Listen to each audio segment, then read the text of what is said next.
Welcome to part 3. This part focuses on managing remote group dynamics. The first module in part 3 is module 5, maintaining synergy, which is really about creating a whole that is greater than the sum of its parts. Synergy is all about how you work together as a team. So let's begin with the group conversation. These conversations should be regular and should discuss the following. 1. The intention of teamwork. 2. The big picture, which is about goal, purpose, and meaning. This addresses the what and the why, just as we did with the individual conversation. It is just that now we are dealing with the team. This goes beyond incentives and pay. And 3, how the team's goals align with the organization's goals and their impact. Because of the sense of isolation that many will feel in this situation, an individualistic attitude tends to take hold and needs to be addressed. 2 important things to remember is to give positive feedback to the team and stay optimistic about what can be achieved. These will promote a sense of belonging to something that is worthwhile and meaningful, so that we can address issues such as how can others be supported? What kind of support can be provided? It's not enough to reach for your individual goal. Everyone should feel responsible for the team's goals. Have regular meetings to discuss progress. If psychological safety exists, employees will feel comfortable giving the ideas. How will we know if someone needs support? Is the group environment adequate for this? Psychological safety comes into play here because with that, an individual may feel open enough to be honest and frank. If someone is not coming forward, you will never know the challenge they may be having. Is there enough psychological safety on the team? Will they be willing to talk about it? Maybe you will see a drop in performance. You will not see the behaviors, but maybe deadlines are not being met, or individuals are not reacting with the rest of the team. Look for the symptoms. How will disagreements and differences be handled? The leader must encourage that everyone is on the same page with the willingness to have the conversation, the willingness to listen, the willingness to adapt. We are all different, so being adaptable is key. How will decisions be made? What are the criteria and specifications we need to think about? This requires a conversation.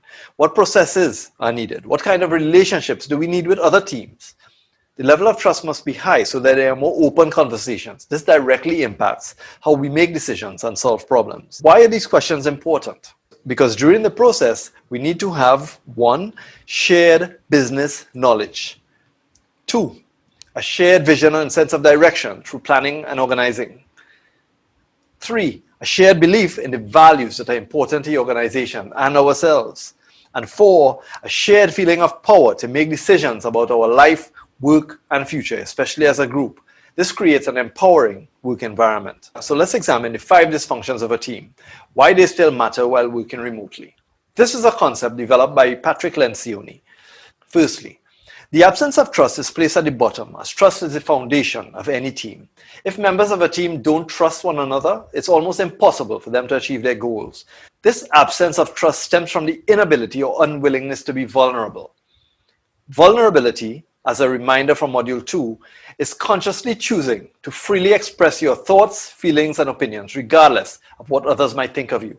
It is being able to show or express a weakness if there is one. Without trust, a team cannot hope to have constructive and helpful dialogue. There will be a fear of conflict. This will create artificial harmony. For example, I may think everything is okay, but if I'm not being approachable and open to feedback, colleagues will not trust me enough to talk to me. A lack of healthy conflict from the previous dysfunction creates an environment where team members are unable to buy into the decision-making process. This creates a lack of commitment. Without feeling comfortable to express their opinions about a decision, they are unlikely to feel passionate or committed to the results of that decision. The result is uncertainty and vagueness throughout the organization. It becomes difficult to criticize a peer or hold each other accountable for behavior, effort, and performance. This creates an atmosphere of low standards. This leads to an inattention to results. Ego and personal status get in the way of collective success, but it all starts with trust. So now let's look at the barriers and the role that leaders need to take through each dysfunction. Firstly, the absence of trust. The barrier is the unwillingness to be vulnerable within the group. Leadership role is to facilitate individuals in the group to be open within the group. Next, a fear of conflict. This is seeking an atmosphere of artificial harmony over constructive conversation and debate. The leadership role is to encourage the discussion of ideas. This will be easier once trust is established. Next, we go to lack of commitment. Feigning buy-in for group decisions. Leadership role is to seek clarity and closure once trust and openness is reached. The two greatest causes of lack of commitment are the desire for consensus and the need for clarity. We don't need consensus to have commitment. As long as employees are allowed to give their opinions, those opinions can be discussed and there will be a greater chance of them committing to an idea that isn't theirs. Next is the absence of accountability. The barrier is that low standards are not addressed. The leadership role is to confront the difficult issues, hold one another accountable for group decisions and actions. As long as trust exists, this becomes more possible. And lastly, the inattention to results. The barrier is focusing on personal success, status, and ego before team success.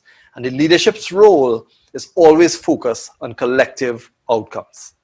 Patrick Lencioni also said, remember, teamwork begins by building trust. And the only way to do that is to overcome our need for invulnerability. For assignment 5, what specific actions do you need to take based on the content here and the results of attachment 2, leader's perspective on team's trust, to improve your relationship with the team as a whole? And what skills do you need to develop going forward? Now, there are 4 key takeaways for this module. Even though individual connections are important, we must not forget team conversations. This is important to keep synergy going. Takeaway 2, keep in mind the processes that need to be there, how to manage disagreements, how to make decisions. Make sure that there is commitment. 3, psychological safety is important for individuals as well as teams. And 4, reevaluate the 5 dysfunctions of a team and how they affect your organization. Thank you for listening and see you in Module 6.